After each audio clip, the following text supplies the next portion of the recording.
বিশ্বের 100টি উষ্ণতম শহরের মধ্যে প্রায় 98টি শহর আমাদের দেশের। কি অবাক হলেন? অবিশ্বাস্য হলেও AQI.in এর একটি গবেষণায় এমনই তথ্য উঠে এসেছে। AQI.in হলো একটি অনলাইন প্ল্যাটফর্ম। এটি 10,500টিরও বেশি মনিটরিং স্টেশন থেকে ডেটা ব্যবহার করে তাৎক্ষণিক বায়ুর মান দেখার কাজ করে, যা বিভিন্ন শহরের বায়ুর গুণগত মান, গুণগত সূচক, এয়ার কোয়ালিটি ইন্ডেক্স প্রদান করে। ভারতের আবহাওয়া বিভাগ বেশ কয়েকদিন ধরে একাধিক রাজ্যে একটানা উচ্চ তাপমাত্রা থাকাকে কেন্দ্র করে তাপপ্রবাহের সতর্কতা জারি করেছে। বিশেষজ্ঞরা যাকে জলবায়ুগত, ভৌগোলিক এবং মানব সৃষ্ট কারণগুলির সম্মিলিত প্রভাব বলে মনে করছে, যা জনস্বাস্থ্য, উৎপাদনশীলতা এবং অর্থনীতির ওপর মারাত্মক প্রভাব ফেলছে। ইতিমধ্যেই ভারতে উত্তরপ্রদেশ, বিহার, উড়িষ্যা, পশ্চিমবঙ্গ, মধ্যপ্রদেশ, মহারাষ্ট্র এবং রাজস্থানের বিভিন্ন শহরের তাপমাত্রা 45 ডিগ্রি সেলসিয়াসের ওপরে চলে গেছে।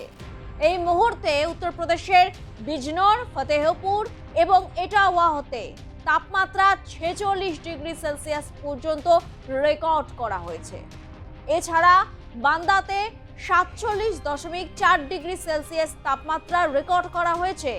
বিহারের মতিহারি, মুঙ্গের, সিওয়ান, বেতিয়া এবং ভোজপুরে তাপমাত্রা 43 ডিগ্রি সেলসিয়াস বা তার বেশি। এ রাজ্যের বীরভূম, পশ্চিম মেদিনীপুর, বাঁকুড়া এবং আসানসোলের মতো অঞ্চলগুলোতে তাপমাত্রা 45 ডিগ্রি সেলসিয়াস পর্যন্ত পৌঁছেছে। ওড়িশার তালচের সহ বিভিন্ন অঞ্চল 44 ডিগ্রি সেলসিয়াস বা তার বেশি তাপমাত্রা রেকর্ড করেছে।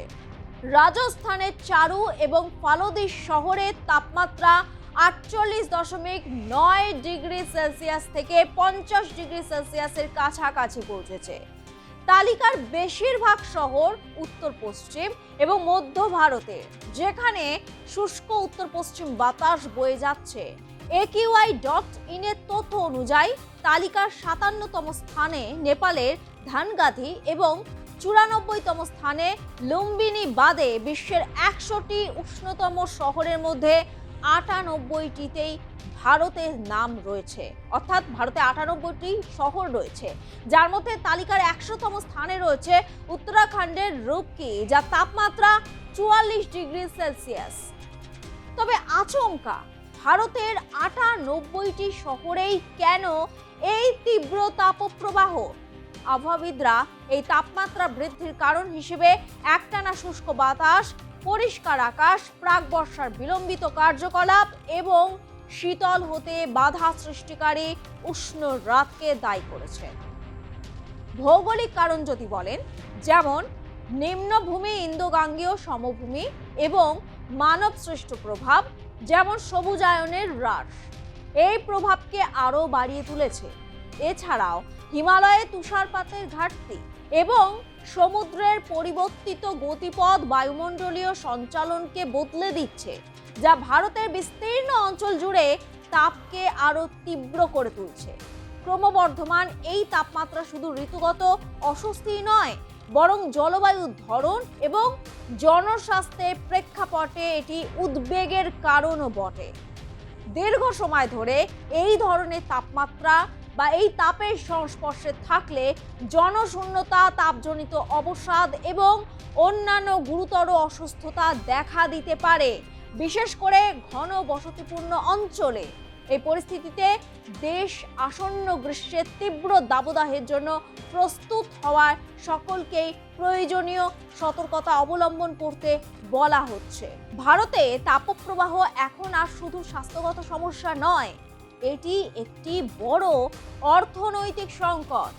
এই দশকের শেষ নাগাদ তাপপ্রবাহ ভারতের অর্থনীতিকে প্রত্যাশার চেয়ে অনেক বেশি ক্ষতিগ্রস্ত করতে পারে, যার ফলে দেশের জিডিপি প্রায় 2.5 থেকে 4.5% পর্যন্ত ক্ষতি হতে পারে।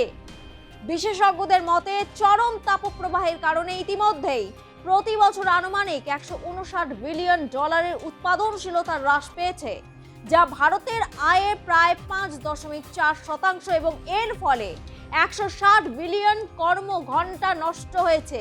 কৃষি, নির্মাণ, মালবাহী জিনিস পরিবহন ও হোম ডেলিভারির মতো শহরের ঝুঁকিপূর্ণ পরিশ্রমের কাজের সাথে জড়িতরা সবচেয়ে বেশি সমস্যার সম্মুখীন হচ্ছেন, কারণ প্রবল তাপপ্রবাহের সময়ে বাইরের কাজ রীতিমতো ঝুঁকিপূর্ণ।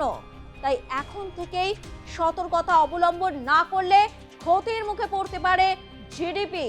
যদিও দক্ষিণ পশ্চিম মৌসুমী বায়ুর সময়ের আগেই অর্থাৎ 18 থেকে 25 মের মধ্যে আন্দামান ও নিকোবর দ্বীপপুঞ্জে পৌঁছানোর কথা রয়েছে এবং এই সম্ভাবনা যদি ঠিকঠাকভাবে কাজ করে দক্ষিণ বঙ্গোপসাগর ও আন্দামান সাগরের উপর দিয়ে বয়ে যাওয়া শক্তিশালী দক্ষিণ পশ্চিমী বায়ু এবং দ্বীপপুঞ্জের উত্তরে একটি ক্রান্তীয় ঘূর্ণাবর্ত বা ক্রান্তীয় ঘূর্ণিঝড় সৃষ্টির মাঝারি সম্ভাবনা রয়েছে। ফলে সেই সময় স্বাভাবিকের চেয়ে 30 থেকে 60 মিমি বেশি বৃষ্টিপাতের পূর্বাভাস দিয়েছে আবহাওয়া দফতর। মে মাসের শেষের দিকে মৌসুমী বায়ু কেরালা এবং দক্ষিণ তামিলনাড়ুর দিকে অগ্রসর হওয়ায় বৃষ্টি নির্ভর অঞ্চলগুলিতে স্বস্তি বয়ে আনবে বলে মত আবহাওয়াবিদদের, তবে তা সাময়িক বলে মনে করা হচ্ছে। আবহাওয়াবিদদের মতে এই পরিস্থিতি অব্যাহত থাকলে ভারতে এই তীব্র তাপপ্রবাহ বহাল থাকার সম্ভাবনা রয়েছে, যা একাধিক অঞ্চলকে নিয়মিতভাবে বিশ্বের সর্বোচ্চ তাপমাত্রার তালিকায় ঠেলে দেবে। অন্যদিকে সক্রিয় অভিযোজন যেমন সবুজায়ন বৃদ্ধি, নগর পরিকল্পনার উন্নতি এবং তাপপ্রবাহের আগাম সতর্কীকরণ ব্যবস্থার উন্নয়ন এর প্রভাব প্রশমিত করতে হবে। তা না হলে জলবায়ু পরিবর্তনের কারণে ভারতের ভবিষ্যতে তাপপ্রবাহের তীব্রতা, স্থায়িত্ব এবং ফ্রিকোয়েন্সি উল্লেখযোগ্যভাবে বৃদ্ধি পাবে। 2050 সালের মধ্যে ভারতের অনেক অঞ্চলে মানুষের পক্ষে বেঁচে থাকা প্রায় অসম্ভব হয়ে পড়বে। এই প্রবল তাপপ্রবাহ স্বাস্থ্য সংকট, কৃষি উৎপাদন হ্রাস এবং উত্তর ও মধ্য ভারতের চরম পরিস্থিতি সৃষ্টি করবে, যা বর্তমানে সবচেয়ে বেশি ক্ষতিগ্রস্ত অঞ্চল। এগোচ্ছে সভ্যতা, প্রকৃতির সঙ্গেও লড়াই করছি আমরা। শীতকে কাবু করেছি হিটার দিয়ে, গরমকে কাবু করছি এসি কুলার দিয়ে, বাসস্থান ও কর্মস্থল তৈরি করতে গিয়ে উজাড় করছি অজস্র বনাঞ্চল। দিন শেষে বলছি, বাহ, সভ্যতার আশীর্বাদ, কি বিলাসবহুল জীবন পাচ্ছি আমরা। 5G স্পিডে এগোচ্ছি। তবে আপনারা জানেন, এই সবের জন্য আমরা আমাদের আগামীকে দিয়ে যাচ্ছি এক উত্তপ্ত ভবিষ্যৎ।